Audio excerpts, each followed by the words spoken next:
Hang on, Bob. Let me step out and find out what my mom wants to order. Hello? I was just ordering something from Bob's Burgers. You there? Yeah, I'm there. Yeah, the actual place. And given that let's see here, pick Bob's Burgers as one of your favorite TV shows of 2020. They've got a lot of burgers of the day, and I'm thinking of what would you like? Oh, burger of the day, of course. Oh, absolutely. Yeah, so they got a Little Miss Bunshine burger. They have a Bohemian Radishy burger. Yeah, no. Poutine on the Ritz. I think that's what I'm gonna have. That seems pretty good. Okay, well, you know what I like. So anything that Bob whips up is good for me. Okay, great. I love it. Love it. Yeah. Okay, cool. Yeah, well, I'll be there probably in a couple of hours, given the fact that I have found my way in New Jersey. Oh my God. Which is a little bit far from where you're at. Yeah. You're away from home. But yeah, I'm confident though that the burger will be warm by the time I get it to you. Okay. And best of all, it's going to be some good food. Yeah, best of all. All right, thank you. Bye. Okay, bye-bye.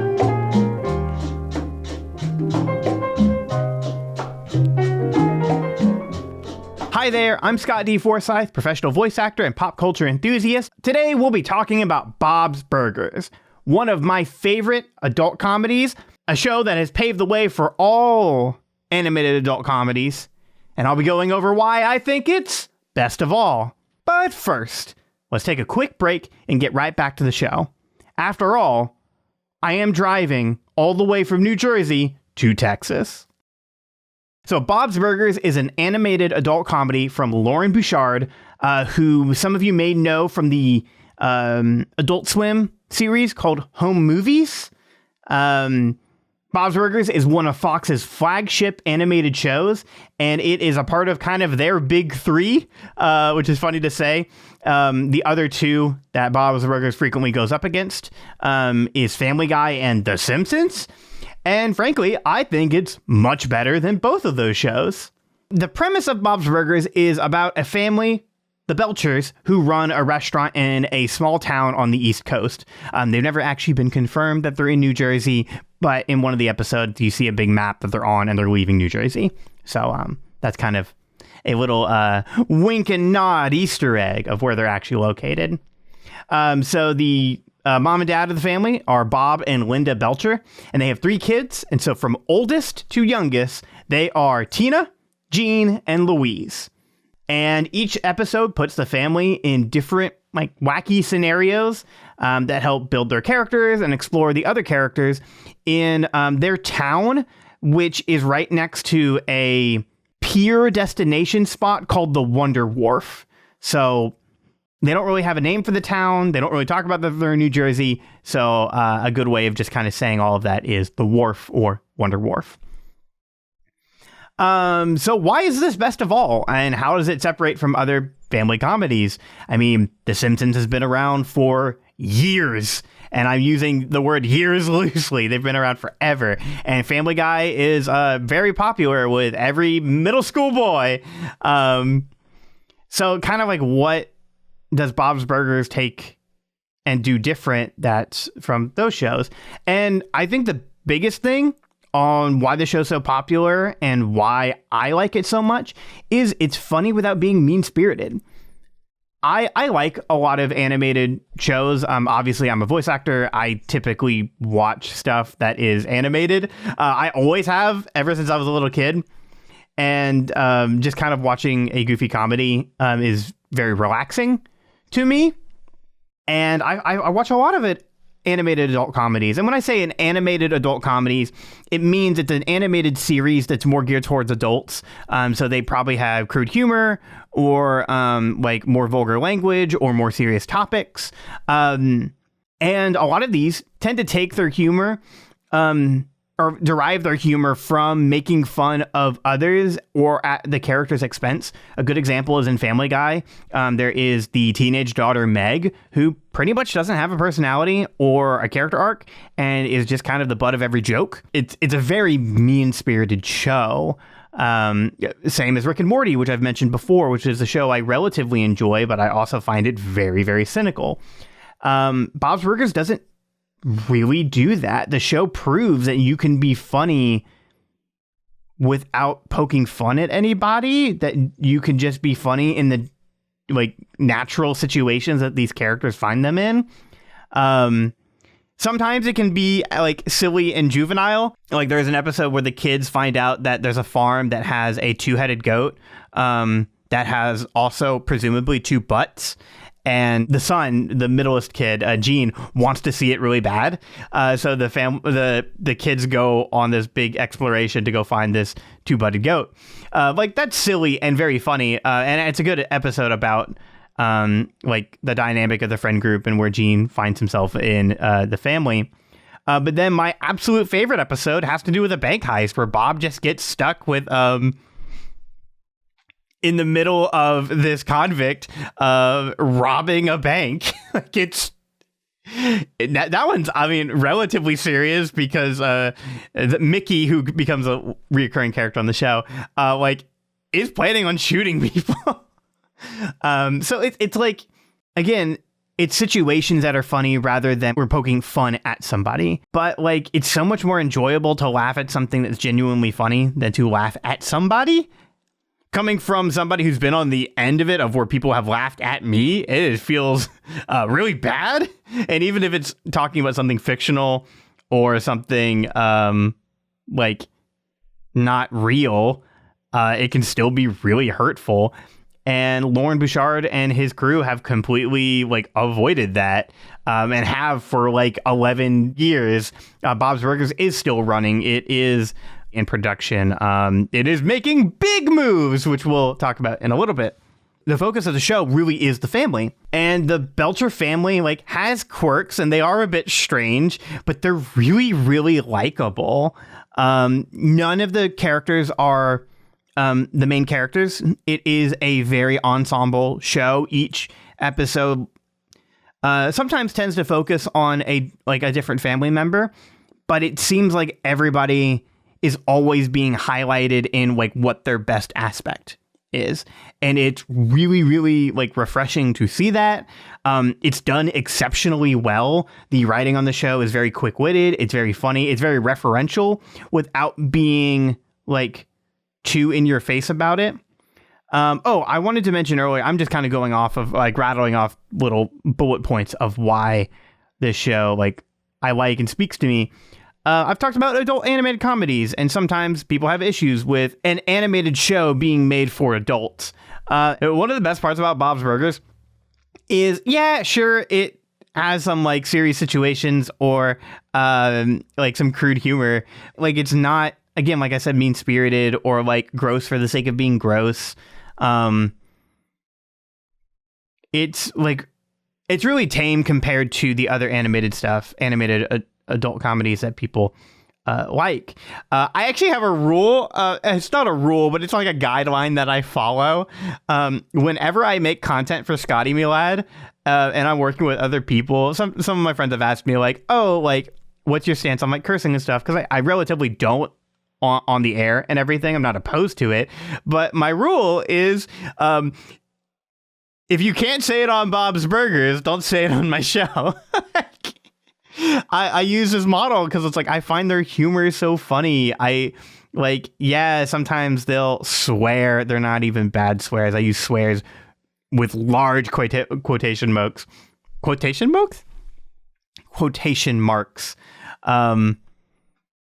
But it's just very real, which is funny because it's all animated. It has a distinct style to it. Not as extreme as like The Simpsons, but like there has been other shows that have spun out of Bob's Burgers, like the Great White North and Central Park, who are made by some of the same team members. I don't think Lauren Bouchard is a part of all of those, but you can definitely tell it's like, oh, this is a Bob's Burgers show because it's using that art style. And I know that some people aren't crazy about like a show that could just frankly be a realistic sitcom being animated, because it's like, well, why wouldn't they be live action? The show doesn't really do anything too much to explore the animated aspect of the show, which Bob's Burgers does. They have episodes that feature dream sequences or kind of more wacky scenarios to help it kind of break out of that more like realistic life that they're in. But I don't know. I think the animated part of it makes it more charming. I think it kind of gives it a little bit of a slower feel, I guess. I almost said cheaper feel, but like that's totally not correct. Especially because I don't want to undermine any of the performances in the show, because the voice cast is so great. And you have all these great actors that can play a variety of different characters and play characters that are like really suited for these roles. And you could really only do that in animation. For the case of Linda Belcher is phenomenal. And like, she is such a strong character. She is such a funny character, and everything about her works. If she was in live action, it wouldn't work because, the person playing her is not a woman. His name is John Roberts. He is a like very funny comedian, and he has inspired the voice of Linda, which is kind of based off of his own mother from Jersey. If the show was live action, it wouldn't work. So this is a show that really, really works well in the animated medium format. Kristen Shaw, who is one of my favorite actresses ever. I think she is phenomenal, and I love the way she plays Louise. Again, if this was a real little 9-year-old, it'd be very, very hard to cast that character, and especially because now at this point we're so used to these characters sounding a particular way. Again, I mentioned that the show has been on for like 11 plus years. Or around 11 years at the time of recording, because who knows, this could be, archived, and somebody could be listening to this in like 2055. And Bob's Burgers will hopefully still be on. Kristen Shaw, Dan Mintz, Eugene Merman, who is respectively Tina Belcher and Jean, and then H. John Benjamin is Bob. Like, all of these actors have spent so much time like developing their voice for these characters, what they sound like how they work off of each other. I don't have a whole lot of sources to back this, but in a lot of the stuff that I've seen with Bob's Burgers, which is very uncommon in animation, the 5 cast members for the Belchers all pretty much record together. So there is a lot of improv. They are working off of each other. There is a wonderfully talented writer's room in Bob's Burgers that are phenomenal, but all of that is amplified by this core cast. It feels like a real family. Like, when I look at the Belchers, sometimes I see like, oh, I know a family just like them, or I hope to be a family just like them. Because even though they're super dysfunctional, another element of like where the humor comes from is the family's actually really good and well knit together. There's not a lot of animosity between them.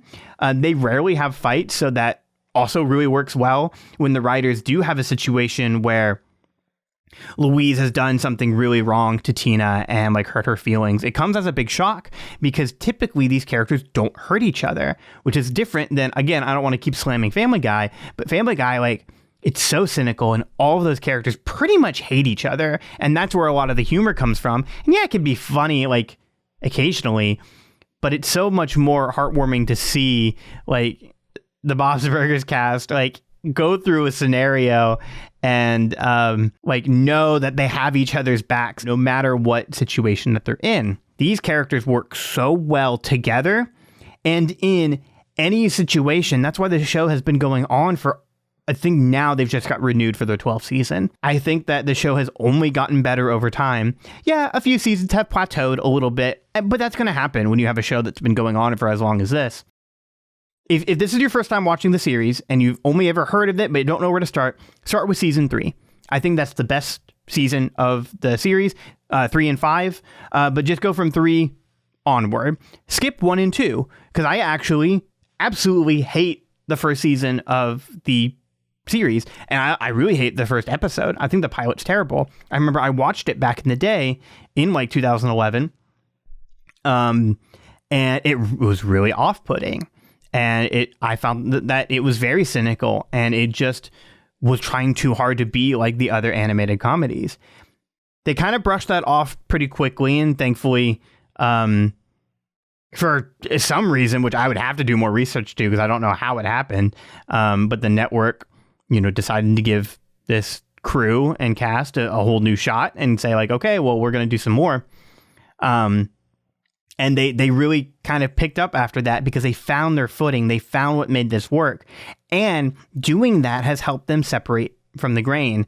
Instead of having a mean-spirited family comedy about families who hate each other, but it's so much nicer to see a family that's more realistic, more weird, more quirky, but then works together and wants to help each other out, and literally, like, yeah, sometimes Louise is in it for herself and she does something, or Bob just gets too tunnel vision on like something that would like progress, like the restaurant, or he can't see the big picture that Linda can see, or Gene is just kind of too off in the clouds, along with Tina, who's just kind of a little bit boy crazy, but in the funniest, best way possible. The show is very human, and it just works really, really, really well.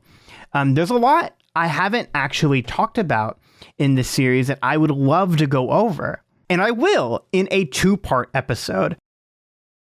With Best of All, I rotate what I call a set. So every 3 weeks, I talk about a video game, then a TV show, then a movie. So I already talked about a video game last week. I am talking about a TV show this week, and by the time the next episode releases, the Bob's Burger feature film will release. It's super exciting, and I can't wait to talk more about Bob's Burgers. So stay tuned. But while you're waiting, you're going to be thinking to yourself, well, I want to catch up on some Bob's Burgers. How can I watch this? Well, you can watch Bob's Burgers live on Fox, or it's syndicated on other networks like Adult Swim. And I think FFX also has it on. Look at your local listings and you'll be able to find whenever Bob's Burgers is on. And if you don't have live TV, or if you don't want to do that option, you can stream every single episode on Hulu, which is honestly what I do most of the time, especially because I miss a lot of episodes. So there's the What's What on Bob's Burgers, the TV show. If you have any other thoughts on the show or other animated comedies, or if you're excited for the movie, let me know, and feel free to email us at mail@ScottyMeLad.com. And your letter might be even read on the show. You can also stay up to date on all things Best of All on Twitter at ScottyMeLad, which is Scotty, MELAD. Hopefully you've taken something out of this episode and will give Bob's Burgers a shot. But best of all, you were a listener. And we at ScottyMeLad thank you. And that's my closer for part 1. See you in part 2.